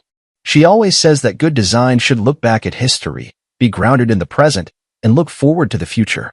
As I walked through the exhibition hall, I noticed a special display case in the corner, containing only one piece, a seemingly simple ring with a small red gemstone set in the center. This is. I leaned in to read the label, which said, in memory, dedicated to teacher Mary. Yes, I made it from a small piece of blood amber I bought with my own savings, Nicole explained. It can't compare to the quality of yours, but it's also from Myanmar. I examined the design of the ring closely. Clean, powerful lines, with fine silver threads encircling the blood amber, as if protecting the central gem, yet also seeming to radiate light outward. This is very similar to Mary's final design style, I said softly, but it also has your own unique touch. I wanted to create a piece that could both commemorate teacher Nicole and showcase my own style, Nicole explained. The blood amber represents her influence, while the outer design is the direction of my own development. The exhibition attracted quite a few industry insiders, including some well-known figures from the jewelry design world. After viewing the exhibition, an older female designer approached Nicole and offered her an internship opportunity. I stood by, genuinely happy for Nicole. In the evening, as the exhibition was drawing to a close, Frank arrived as well. Seeing me with Nicole, he gave me a knowing smile. New friend? He asked me quietly. Mary's student, I explained simply. Very talented. Frank nodded without asking further questions. After touring the exhibition, he gave high praise to Nicole's work. It blends traditional and modern elements, demonstrating both technical skill and artistic expression, quite rare. Nicole thanked him politely. This wouldn't have been possible without the guidance of teacher Nicole and teacher George. After the exhibition, the three of us went to a nearby restaurant for dinner. During the meal, Frank talked about recent trends in the art market, while Nicole shared her insights on contemporary jewelry design. The conversation was light and pleasant, and I realized it had been a long time since I had relaxed and chatted with others like this. After a few rounds of drinks, Frank received an urgent call and left early. Only Nicole and I remained in the restaurant, and the atmosphere suddenly became a bit quiet. Mr. George, Nicole hesitated for a moment before speaking. I've always had a question I wanted to ask you. What is it? After you finished the pursuit, what are you planning to create next? The question caught me off guard. To be honest, ever since the pursuit, I haven't had any new inspiration. That painting seemed to have drained all my emotions and creativity. I haven't decided yet, I answered honestly. It might take some time to find a new direction. Nicole nodded thoughtfully. Nicole once said that the hardest thing for an artist isn't creating a stunning masterpiece, but finding a way forward after reaching the peak. She really did say that, I recalled with a smile. Mary always saw further than I did. Maybe, Nicole said softly, you could try a new direction that combines your work with jewelry design? Like in The Pursuit, but taking it even further. I recalled what Mary mentioned in her letter about seeing new possibilities, and suddenly I was inspired. You mean, creating a series of works that combine painting and jewelry? Exactly. Nicole said excitedly, your paintings create emotion in two-dimensional space, while jewelry gives it tangible form in the three-dimensional world. The combination of the two would have an astonishing effect. The more we talked, the more engaged we became, even sketching a few concept designs on the restaurant's napkins. Nicole's ideas were fresh and bold, perfectly aligning with my artistic vision, yet bringing a new perspective. As we left the restaurant, Nicole suddenly said, I have to confess something. I looked at her in confusion. I reached out to you not only to deliver Nicole's letter, but also for a personal reason. I hope to learn from you, she said candidly. I want to become a designer like Nicole, someone who not only creates beautiful works but also perfectly blends art with emotion. Her sincerity moved me. You're already on that path, and you're doing very well. Then, may I consult you often? She asked a little nervously. Of course, I'd be delighted. On the way home, a series of new works already began to take shape in my mind. A cross-disciplinary art that fuses painting and jewelry, both as a tribute to Mary and as a new starting point in my artistic career. That night, I had a dream. In the dream, Mary stood in a halo of blood-red light, smiling at me and saying, See, I knew you would find a new direction. When I woke up, I got out of bed immediately and began sketching for the new series. I decided to name it Rebirth. Not only representing the ancient life forever preserved in blood amber, but also symbolizing the rebirth of my artistic career, as well as the inheritance and development of Mary's artistic vision. A week later, I submitted a new series proposal to the gallery and received an enthusiastic response. The curator even suggested holding a special exhibition themed Between Dimensions, a dialogue between painting and jewelry. For this project, I invited Nicole to join the team as a jewelry design consultant. She had just graduated from design school and was both excited and nervous about the opportunity. Am I really up to the task? She asked me in the studio. You understand Mary's design philosophy better than anyone, I assured her. That's exactly what I need. In the days that followed, we worked at a feverish pace. We created during the day and discussed at night, sometimes even working through until dawn. Nicole's ideas flowed endlessly, and I transformed those thoughts into concrete artistic expressions. In the process, I rediscovered the pure joy of creation that I hadn't felt in a long time. One late night, when we finally finished the design for our first piece, Nicole clapped her hands excitedly. "This is amazing. Teacher Nicole will definitely love it." At the mention of Mary, she suddenly realized her slip and looked at me nervously. "I'm sorry, I didn't mean to." "It's all right," I said with a smile. "I think Mary really would like it. She always hoped I could step out of my comfort zone and try new ways of expressing myself." Nicole let out a sigh of relief, then hesitantly asked, "Professor George, may I ask you a personal question?" "What is it?" "When you faced the woman impersonating Professor Nicole, how did you see through her? I mean, from the news reports, she seemed like an exact copy of Professor Nicole." I pondered for a moment. Superficial resemblance is easy to achieve, but a true personality cannot be duplicated. Mary's perception of art, her attitude toward life, the way she handled details, these were all unique. Just like a work of art, Nicole mused, no matter how perfect a replica is, it can never capture the soul of the original. Exactly. We worked through the night again, and finally established the overall framework for the Rebirth series. 7 pieces, each blending elements of painting and jewelry, together telling a story of loss and recovery, death and rebirth. As our collaboration deepened, my relationship with Nicole gradually shifted from teacher and student to partners, both mentor and friend. Sometimes, when the light traced the gentle contours of her focused profile, I would unconsciously think of Mary. But soon, I realized that this association wasn't due to any physical resemblance, but rather that same dedication and passion for art. "George, you look much more spirited lately," Frank remarked at a gathering. "It's been a while since I've seen you so full of life." "Yeah, the new project has helped me rediscover the joy of creating." "Nicole's a good girl," Frank said meaningfully. "Talented, and she really understands you." I understood his implication, but just smiled without responding. There was indeed a special understanding between Nicole and me, but it was more rooted in our shared passion for art than anything else. At least for now. The creation of the Rebirth series took 3 months, longer than expected, but the results were stunning. Each piece was a perfect fusion of painting and jewelry art, offering both the pleasure of viewing as a flat image and the discovery of 3-dimensional effects brought by the jewelry elements from different angles. A week before the exhibition opened, I received an unexpected visitor, Luna. She had served her sentence and was released early.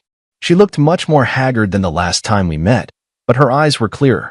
"I came to apologize to you in person." She stood at the studio door, her voice low, "for everything I have done." I didn't respond immediately, but simply invited her in to sit down. "I know that an apology can't make up for the loss," she continued, "but I want you to know that I truly regret it." "How is your sister's illness?" I asked. She looked up in surprise. You know. I guessed. "You said you needed money for a reason, and I think that must have been true." "Yes," she nodded. "My sister's surgery was a success, and now she's fully recovered. For the past 3 years, I've been thinking about how to make up for my mistakes, even though I may never be able to." I was silent for a moment, then said, "You know, in a way, your appearance actually helped me." "What do you mean?" "It forced me to confront the past, to re-examine my memories with Mary, and ultimately to find a way forward."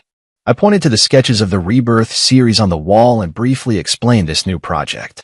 Luna listened quietly, a look of genuine respect in her eyes.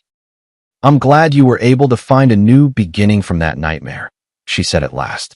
"I hope I can find my own path to rebirth as well." As she left, she handed me a small package. "These are some simple pieces of jewelry I made in prison. The craftsmanship is rough, but each one represents my remorse and blessings. I hope you can accept them."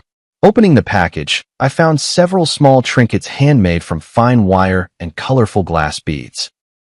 Though simple, it was clear the creator had poured their heart into them. Nicole happened to come into the studio at that moment. Seeing the trinkets, she asked curiously, "What are these?" I told her about Luna's visit. "You forgave her?" Nicole was a bit surprised. "Not exactly forgiveness," I said thoughtfully. "It's more like understanding. Everyone has their own hardships and choices. What's important is how we learn and grow from our mistakes." Nicole nodded pensively, picking up a piece of jewelry to examine it closely. The craftsmanship is rough, but the concept is ingenious. This person seems to have a talent for design. Perhaps, I said, everyone has the possibility of being reborn. On the day of the exhibition opening, numerous figures from the art and jewelry worlds gathered together. The Rebirth series received unprecedented acclaim. Critics called it a model of cross-disciplinary art, and the gallery owner was overjoyed, announcing plans for a nationwide tour. In the crowd, I saw Luna. She was dressed simply, standing quietly in a corner, admiring the exhibits. Our eyes met in the air. She nodded slightly, then walked away. "Who was that?" Nicole asked, standing beside me. "Someone searching for Rebirth," I replied. Nicole seemed to understand and asked no more. We stood side by side before the pursuit, watching the blood amber refract a strange light under the lamps, like the silent burning of life's flame. "Thank you," I whispered to Nicole. "Without you, this series might never have come into being." "It was your philosophy that guided us, Teacher Nicole," she replied modestly. I was just fortunate enough to be the messenger. In that moment, I suddenly understood the true meaning of what Mary had written in her letter. Love has changed its form. Love exists not only in memory and longing, but also in inheritance and innovation, shining brightly in every spark of artistic creation. And I, at last, had learned how to begin anew after loss, to embrace rebirth while still searching. The success of the exhibition exceeded everyone's expectations. In just 1 month, the Rebirth series was reported on by major media outlets and even attracted the attention of the international art world. A renowned auction house extended an olive branch to me, hoping to include several pieces in their annual highlight auction. "This is an unprecedented opportunity," Frank said excitedly. "If the deal goes through, you'll become a top player in the contemporary art market." I wasn't particularly concerned with commercial success, but I did feel the joy of having my work widely recognized. More importantly, this series opened up a new artistic path for me, freeing me from the creative shackles of the past 3 years. Nicole benefited as well. As the project's jewelry design consultant, she received high praise from the industry. Several well-known jewelry brands reached out to her, hoping she would join their design teams. "Which offer are you planning to accept?" One night, as we were tidying up the studio together, I asked her. "To be honest, I'm still hesitating." Nicole paused her work. "These are all great opportunities, but what? But I want to keep working with you." She looked straight into my eyes. "Rebirth is just the beginning, isn't it?" Her candor surprised me a little. Indeed, the success of this series had opened up many new creative possibilities for us, but I wasn't sure if I should continue such a close working relationship. "You should consider your own career development," I said tactfully. "These opportunities are very rare for young designers." Nicole seemed to sense my hesitation and nodded gently. "I understand." In the days that followed, we were both busy and rarely had the chance to talk alone. A week later, Nicole told me she had decided to accept an invitation from a French jewelry brand and would be going to Paris to work for 2 years. "Congratulations," I said sincerely. "It's a very good choice." "Thank you," she replied with a smile, though a fleeting, elusive emotion flashed in her eyes. "I think this is the best arrangement for both of us." Before Nicole left, we held a small farewell party. Frank, the curator, and a few mutual friends came. The atmosphere was warm, tinged with a hint of sadness. After a few rounds of drinks, Frank found an opportunity to pull me aside. "Are you really going to just let her go like this?" "What do you mean?" I pretended not to understand. "Don't play dumb, man," Frank said bluntly. "You have feelings for her. That's obvious." "That's just professional rapport," I argued. "Is that so?" Frank looked at me meaningfully. "Then why have you been so distracted ever since she decided to go to France?" I was at a loss for words. In fact, these past few days I had indeed felt an inexplicable sense of loss, but I kept telling myself it was only because I had lost an excellent partner. "I know what you're worried about." Frank lowered his voice. "You feel like you're letting Mary down, don't you?" I remained silent. He had touched upon the deepest concern in my heart. "Mary has been gone for 3 years now." Frank gently patted my shoulder. "She would want you to be happy." After the party ended, I walked Nicole home. The night was tranquil as water, and the city lights flowed around us. "Thank you for your help and guidance these past few months." Nicole stopped at the entrance of her apartment building. This experience has meant so much to me. I should be thanking you, I said sincerely. Without you, the Rebirth series would never have been completed. We fell into silence, as if both searching for the right words to say goodbye. My flight is the morning after tomorrow, Nicole finally said. I still have some things to take care of tomorrow. So, this is probably the last time we'll see each other. 2 years will pass quickly. I tried to make my voice sound light. Paris is a beautiful city. You'll like it there. She nodded, a complex emotion flickering in her eyes. Professor George, there's something I've always wanted to tell you, but never found the right opportunity. What is it? I chose to study jewelry design because I saw Nicole's works. She took a deep breath, or more precisely, because I saw the pieces Nicole designed for you. The way she perfectly fused love and art moved me deeply. I didn't know that, I said in surprise. I've always hoped that one day I could be like Nicole, creating art filled with emotion. Nicole continued, her words coming faster, as if afraid she might lose her courage. But now I realize that what I want even more is to create for a specific person, just like Nicole created for you. I understood her implication, and my heart suddenly began to race. Nicole, please don't respond, she gently interrupted me. I just wanted you to know before I leave. No matter how you feel right now, remember that starting over is not a betrayal of the past, but a way of cherishing life. With that, she rose up on her tiptoes and softly kissed my cheek, then quickly turned and walked into the apartment building, leaving me standing alone in the night, my mind in turmoil. After returning home, I tossed and turned, unable to sleep, replaying Nicole's words and that gentle kiss over and over in my mind. Suddenly, I remembered a small box in the study, where Mary's last complete letter was kept, a letter I had found while sorting through her belongings. But at the time, overwhelmed by grief, I never had the courage to open. Now, I finally mustered the courage to walk into the study and retrieve that delicate little box from the depths of the drawer. Inside lay a pale pink letter, bearing Mary's familiar handwriting. Dearest George, by the time you read this letter, you may find yourself at a crossroads in life, hesitating between moving forward or staying where you are. My greatest wish is that you can move bravely through life, as freely as your brush glides across the canvas. Love is not a shackle, but a liberation. Memory is not a burden, but a source of strength. If one day you meet someone who can rekindle the light in your eyes, please don't hesitate because of your longing for me. True love is wishing happiness for the other, even if there is no longer a place for oneself in that happiness. Remember, the days we loved each other were complete, with no need for regrets. And now, it's time to paint a new picture, my beloved. Forever loving you. Mary. Tears blurred my vision. It was as if Mary had foreseen my current situation and had already given me her blessing. She was always like this, always able to see further and more clearly than I could. At that moment, I made up my mind. Early the next morning, I drove straight to Nicole's apartment. Professor George? Nicole opened the door in surprise, clearly not expecting me. I have something to say to you. I looked her straight in the eyes, not as your teacher, but as George. I handed her Mary's letter. Nicole read it carefully, her expression shifting from surprise to being moved, and finally, her eyes grew moist. She truly was an extraordinary woman, Nicole said softly, handing the letter back to me. Yes, she was, I nodded. That's exactly why I believe her words. Nicole, cancel your plans for Paris. Stay and continue our collaboration, will you? Nicole looked at me in shock. Are you serious?